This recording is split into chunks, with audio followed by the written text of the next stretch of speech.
E aí galerinha do terceirão, tudo bem com vocês? Gravando esse videozinho aqui rapidinho para comentar alguns exercícios sobre pilhas, eletrólise para auxiliar aí no estudo da prova de vocês, beleza?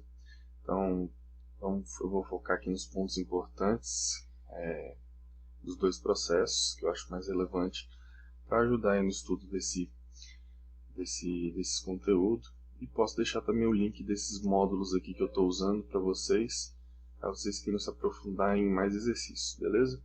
Então vou começar aqui com um exercício bem comum de pilha, que tem a anotação da pilha de Daniell e uma reação acontecendo. O que acontece? Vocês podem notar que nessa questão número 3 não tem as semi-reações, de fato. Aquelas semi-reações onde a gente coloca o potencial, a gente escolhe pelo maior ou menor potencial o que vai acontecer, até chegar na equação global. Aqui no caso já temos a equação global feita, ela já está desenvolvida, ela já está o raciocínio ela já está feito aqui. Então a gente já meio que pode extrair algumas coisas dessa informação, como por exemplo, o ferro ele está oxidando e o chumbo ele está reduzindo. Com isso daqui a gente já pode chegar na conclusão que obviamente o potencial de redução do chumbo é maior do que o do ferro, ou seja, pelo fato dessa ser equação global, a gente vê que o ferro é o que tem maior capacidade para oxidar e o chumbo tem maior capacidade para reduzir. Então, se a gente fosse escrever as semi-reações do que está acontecendo, basta a gente ver aqui, ó, o chumbo 2+, recebe 2 elétrons para ir para chumbo 0, né, que é o estado que ele está aqui no seu estado sólido. Enquanto isso, o ferro ele está oxidando para ferro 2+, e ele perde esses 2 elétrons. Então aqui, como vocês podem ver, ó, cancela, cancela, e a gente tem essa equação global aqui na hora que a gente soma todo mundo. Então já temos uma boa noção do que está acontecendo aqui. Se a gente está vendo o ferro oxidar e o chumbo reduzir, então a gente já pode crer que o eletrodo de ferro vai ser o anodo, já que o anodo é o que ocorre a oxidação. E o chumbo vai ser o eletrodo pertencente ao cátodo, ou cátodo, que é onde ocorre a redução. Sendo assim, nós temos a transferência de elétrons do ferro em direção ao chumbo, né, pelo fio condutor que aqui em cima está, e a ponte salina é o que está fazendo a conexão entre as duas soluções para que elas possam reagir entre si. Então já temos aí várias informações, só não tem como calcular a diferença de potencial, porque pelo fato que a questão em si não forneceu as voltagens, né? Mas pelo jeito não é o foco da questão. Então vamos lá, sabendo que está acontecendo o estudo que eu falei, pessoas, ele fala o seguinte: na pilha representada pela figura, em que ocorre a equação global, aí ele quer saber qual provavelmente é a correta, né? Os cátions devem migrar para o eletrodo de ferro. Aí o que acontece? O que está acontecendo aqui no eletrodo de ferro? Se isso daqui é o anodo de fato, a gente sabe que o anodo está se desgastando. Então aqui fica acumulado de cargas positivas de ferro, ou seja, ferro 2+. Ou seja, aqui já está ficando cheio de cátion. Uma das funções da ponte salina era mandar ânions para um lado e cátions para o outro para tentar balancear essas cargas. Então, se aqui já está ficando cheio de cátion, é improvável que no caso os cátions vão migrar para esse eletrodo de ferro, uma vez que ele já está saturado de cátion. Então a letra A não faz muito sentido por conta disso. Agora, se fosse os ânions devem migrar para o eletrodo de ferro, aí faria mais sentido, porque aí, como lá está ficando cheio de cátion, a ponte salina manda ânions para balancear esse sistema. Aí vamos lá para a letra B. Ocorre deposição de chumbo metálico sobre o eletrodo de ferro. Deposição de chumbo metálico sobre o eletrodo de ferro. O que acontece? A gente sabe que a pilha funciona em cima da deposição... Peraí, tá passando um carro de som. Bom, voltei. Ocorre deposição de chumbo metálico sobre o eletrodo de ferro. Bom, a ideia é que, na verdade, o chumbo ele seja depositado na sua própria plaquinha, né? Não vou falar que é impossível que aconteça até esse tipo de deposição, mas a gente está pensando o seguinte: o ferro está mais perdendo elétron, ele não está bem atraindo o chumbo para que aconteça isso. Então vou deixar a letra B aí como uma talvez possível resposta, porque há a possibilidade de acontecer, porém não é o mais correto. Deixa aqui a letra C. Ocorre diminuição da massa do eletrodo de ferro. Bom, como a gente sabe, o anodo ou ânodo é o eletrodo, a parte do eletrodo onde a gente tem a parte da oxidação, né? O elemento que está aqui pertencente ao anodo perde elétrons, e à medida que ele faz isso, ele vai começando a diminuir a massa do eletrodo, como eu já mostrei para vocês. Então a letra C está viável, né? A letra C parece ser bem viável porque está correspondente à função daquele eletrodo. D. Os elétrons migram através da ponte salina. Errado. Os elétrons migram pelo fio condutor. Errado. Cadê? Não é esse. Então esse aqui vai acabar sendo errado. Então, porque eu falei, há uma certa possibilidade de acontecer, mas não é bem o princípio da pilha acontecer isso, né? O eletrodo de chumbo atua como anodo? Não. Como a gente viu aqui, o chumbo atua como cátodo. Resposta, então, letra C. Então vejam, a gente não teve que se preocupar tanto com as semi-reações, mas a equação global já diz muita coisa pra gente. E se for mais fácil, lembrem-se do Dona Porca. Dona Porca também ajuda nesse processo aí de lembrar o que está... cada função do eletrodo, né? Tanto do anodo quanto do cátodo. Agora nós temos uma pilha um tanto diferente. É a mesma notação da de cima, só que em vez de ter uma ponte salina, aqui optou-se por usar uma parede porosa, que meio que vai atuar como se fosse uma ponte salina, que vai passar gradientes, né, de concentração de um lado para o outro.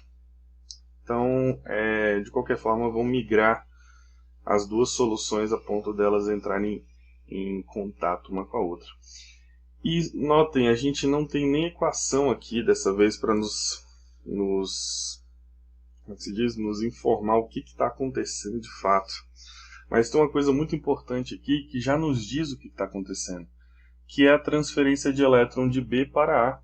Se o elétron está indo de B para A, gente, quer dizer que esse cara aqui está oxidando e esse cara aqui está reduzindo. Sempre os elétrons vão de quem está oxidando para quem está reduzindo.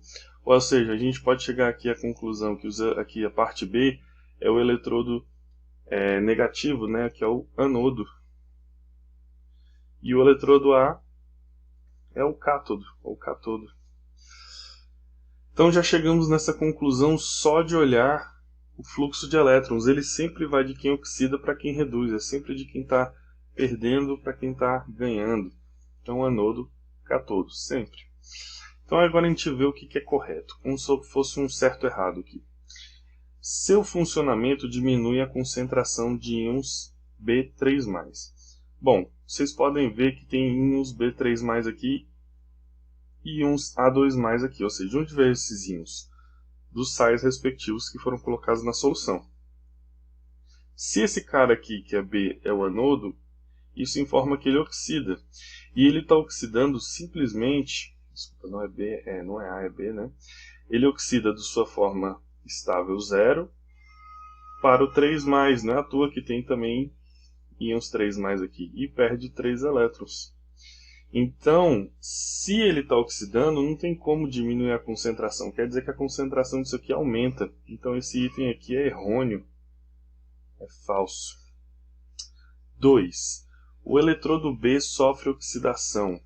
Bom, isso aqui está certo, a gente acabou de falar, né? O eletrodo B é responsável aí pela oxidação. 4. O eletrodo A é denominado cátodo. Bom, como a gente viu também, já que o outro é o ânodo, esse aqui é o cátodo, tá certo. A equação global é dada por... Ah, professor, como é que a gente faz a equação global? Desse mesmo jeito que a gente chegou na conclusão do B aqui, gente. Se o B está acontecendo isso, quer dizer que o A está acontecendo a redução. E a redução de A é com 2 elétrons. Como é que você sabe que é com 2 elétrons, professor? Aqui, ó, gente, 2+, e aqui é 3+. Então, se um oxida para 3 mais é porque perde 3. Se um reduz e precisa de 2 é porque ele vai receber 2. Então, a equação global a gente vai fazer o seguinte. A gente bota aqui quem está reduzindo, que é o A. Bota quem está oxidando, que é o B. Oxidando. E a gente vê que os elétrons não batem, né? Então a gente multiplica a equação de cima por 2, a de baixo por 3. Mentira, a de cima por 3 e a de baixo por 2. Para balancear os elétrons, né? E a gente chega na conclusão que a gente precisa então de 3 partes de A. Aqui dá 6 elétrons e aqui 3 partes de A. Embaixo 2 partes de B, 2 partes de B e aqui dá 6 elétrons, né? Quando a gente faz essa multiplicação por 3 e por 2. Sendo assim, a gente chega na equação 3A2+, mais 2B0, vira 2B3+, mais 3A0. Ou seja, bateu, bateu. Aqui só mudou a ordem aqui, mas não importa não, isso aqui está certo também. A equação global é exatamente essa daí. Vamos fazer uma outra aqui. 16. O eletrodo B sofre corrosão. Quando ele fala sofre corrosão, quer dizer que a plaquinha tende a diminuir de tamanho. Então também está correto. Então ficou todas corretas, menos a primeira. Então tá aí a resolução de mais uma de pilhas. Deixa eu ver mais uma aqui que possa ajudar. Essa aqui é interessante, é a número 5, pessoas. Pode-se afirmar que uma pilha é um conversor de corrente elétrica em energia química, uma célula galvânica na qual ocorrem reações químicas que produzem corrente elétrica, uma célula galvânica na qual a energia elétrica provoca reações químicas. Bom, a letra C não é, porque a letra C, na verdade, é eletrólise, né? Energia elétrica em reação química é eletrólise, que é aquele outro tópico que a gente está vendo. Um gerador de corrente elétrica que funciona somente em meio ácido. Então isso aqui já é errado. E, afinal de contas, vocês acabaram de ver duas pilhas de Daniell que funcionam com meio salino, né? Um gerador de corrente elétrica que funciona somente em meio alcalino. Também generalizou e falou besteira. Agora, entre a letra A e a letra B. Um conversor de corrente elétrica em energia química e uma célula galvânica na qual ocorrem reações químicas que produzem corrente elétrica. Pessoas, o mais correto aqui é a letra B, porque de fato a pilha nada mais é do que uma célula galvânica, onde a gente está pegando uma reação química e pegando a transição elétrica dela para produzir corrente elétrica. A primeira fica errada, porque um conversor de corrente elétrica não funciona dessa forma. Converter é uma coisa, produzir é outra. Então, a letra A também é errado. Letra B, resposta. Deixa eu ver aqui uma também mais interessante. Aqui, pilha seca. Pilha seca, pilha seca. Ó, mesma história dessa aqui, gente. Eu peço que vocês façam a 10, que ela é a mesma coisa da questão que a gente fez ali, a número 4. A única coisa que vai diferenciar é que dessa vez ele adicionou um ânion aqui, qualquer, A e B, mas ele não influencia em nada. Vocês vão ver primeiro a corrente elétrica indo de um lado para o outro, então já tem uma noção de quem oxida e quem reduz, quem é cátodo e quem é anodo, da mesma forma que a gente fez ali em cima, beleza? Eu diria para vocês fazerem. Olha essa daqui, para quem está com ainda muita dificuldade em inox, olha só que bonito, gente. A equação a seguir representa uma reação reversível que ocorre na bateria de um carro. Então tem toda essa equação e ela pode tanto ir quanto voltar. Quando você está gastando energia, ou seja, gastando energia da bateria, a gente está indo para a direita. Quando está recarregando a bateria, a gente está indo para a esquerda. A bateria tem essa característica. Ela vai e volta. À medida que você fornece uma fonte geradora para ela, ela consegue se recarregar. Então, pilha recarregável, na verdade, é uma bateria, tá? O nome pilha é só porque tem o formato de uma pilha comum, mas na verdade é uma bateria porque tem esse caráter de vai e volta. De qualquer forma, alternativa incorreta para essa questão número 12. O chumbo metálico é oxidado durante a descarga. Bom, como eu falei para você, descarga é para a direita, recarga é para a esquerda. Então vamos ver, ele é oxidado durante a descarga. Se a gente for pensar, quem é o chumbo metálico? O chumbo metálico é esse que está sozinho, né? O metal quer dizer que ele está sempre sozinho. Quando vocês vão lá para o outro lado, a gente vai ver que ele vai ter NOx mais 2. Por que ele vai ter NOx mais 2? Lembrem-se, gente, o SO4 é 2-. Se aqui só está aparecendo um elemento, quer dizer que ele tem que ter um número de cargas para suprir esse 2- aqui. Então ele tem que ser 2+. Ou senão você ainda faz o seguinte, PbSO4. O oxigênio tem NOx menos 2, multiplica por 4 dá menos 8. Toda vez que um enxofre está ligado a 4 oxigênios, ele tem NOx mais 6, multiplica por 1 dá mais 6. Então para que isso aqui dê zero, o chumbo tem que ser X. Se vocês resolverem isso aqui, vai dar 8 menos 6, X é igual a mais 2. Então tem várias formas de ver. E nós podemos ver, se ele foi de 0 para mais 2, é porque sim, ele foi oxidado. Então a letra A está certo. B. O número de oxidação do chumbo no dióxido de chumbo, que é esse cara aqui, ó, PbO2, é igual a mais 4? Bom, se aqui é menos 2 vezes 2 dá menos 4, e esse cara tem que ser x igual a 0, então é porque de fato ele é 4. Então tá certo. O sulfato de chumbo é um sal insolúvel de chumbo. Aí tem uma característica muito específica. Eu não faria esse tipo de pergunta porque vocês têm que lembrar, assim, tem que lembrar no seguinte, na verdade são características gerais. Sulfatos sais à base de sulfato podem costumar ser até um pouco solúveis, dependendo mais do tipo de sal. Deixa eu ver aqui a letra D. Durante a reação de carga, ou seja, na volta, o sulfato de chumbo é reduzido apenas. Isso aqui está bem generalizado, apenas. Vamos ver o seguinte. Se a gente considerar que o chumbo, na recarga, ele vai para mais 4, quer dizer que ele oxida. Porém, ele também reduz. Então não é apenas, né? Ele também ele reduz e oxida. Se a gente comparar com o óxido de chumbo, ele oxida. Se a gente comparar com o chumbo metálico, ele reduz. Então, a letra D parece ser errada, né? Porque ele é incorreta. Então, não é apenas. Ele tanto oxida quanto reduz. A equação apresentada apresenta uma reação de oxirredução. Isso é fato. Como a gente viu ali que tem oxidação acontecendo e redução, então sim, está correto. Então, essa letra C também está certa. Mas eu falei, é uma coisa muito generalizada. Eu teria que lembrar detalhes de que sulfatos são pouco solúveis em água. Uma questãozinha meio infeliz, meio infeliz na verdade, mas o resto é muito bom, né? Tirando essa letra C, o resto é muito bom. Para finalizar, pessoas, eu vou pegar mais um aqui e vamos extrair a ideia dela em relação às pilhas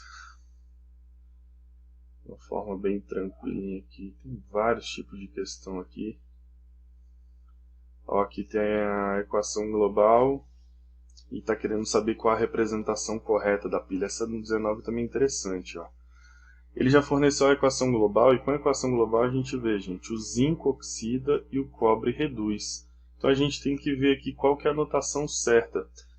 Por exemplo, se o zinco oxida, o elétron tem que ir do zinco para o cobre. Vocês estão vendo o elétron indo aqui do cobre para o zinco por conta da seta. Então a letra A não serve. A mesma coisa que na letra D, também não serve pelo mesmo justificativo. Então, zinco para o cobre, zinco para o cobre. Letra B e letra C estão corretas quanto aos elétrons. Agora que o elétron já não é mais um fator, vamos pensar em outra coisa. Se o zinco oxida, o zinco da plaquinha tem que passar para a solução e o cobre da solução tem que passar para a plaquinha, como está acontecendo aqui na letra B. Se vocês olharem a letra C, está inverso. O zinco está passando para a plaquinha e o cobre para a solução. Então vejam, uma anotaçãozinha simples já dá para fazer uma questão aí de pilha. Resposta letra B. Show de bola. Olha essa aqui, sobre notações da pilha, interessante a gente falar sobre ela. Ó. Zinco oxidando novamente, cobre reduzindo. Se o zinco está oxidando, pessoas, o zinco está atuando como anodo. Se o zinco é anodo, é o polo negativo da pilha. Lá na eletrólise, o anodo é o polo positivo. Se o cobre está oxidando, quer dizer que ele é o catodo. Na pilha, catodo, polo positivo. Vamos ver aqui. As equações que ocorrem numa pilha está aí. Pá, podemos afirmar que o zinco metálico é o catodo? Bom, já dá para ver que não. O íon cobre sofre oxidação? Sofre redução. Se ele está indo de 2 mais o íon cobre para 0, é porque ele sofre redução. Está errado isso? No primeiro também está errado o catodo. O zinco metálico sofre aumento de massa? Bom, se ele é um anodo, está oxidando e é o polo negativo, na verdade é diminuição de massa. Está incorreto também. O cobre é o agente redutor. Bom, o cobre está reduzindo. Se o cobre está reduzindo, ele é o agente oxidante. Está tudo errado, gente. Letra E. Os elétrons passam do zinco para o cobre. Bom, aí está certo. Sempre de quem oxida para quem reduz. Então, letra E, item correto. Beleza? Galerinha, então, pilhas, foquem nesse tipo de vertente. No máximo que pode ter aqui a mais é um cálculo de DDP, como já mostrei para vocês algumas vezes. Basta pegar a maior menos a menor. Essas listas aqui têm gabarito, vocês podem dar uma olhadinha também, tá? Então, espero que vocês tenham gostado. A gente se vê agora no próximo vídeo, que é de eletrólise. Tchau, tchau.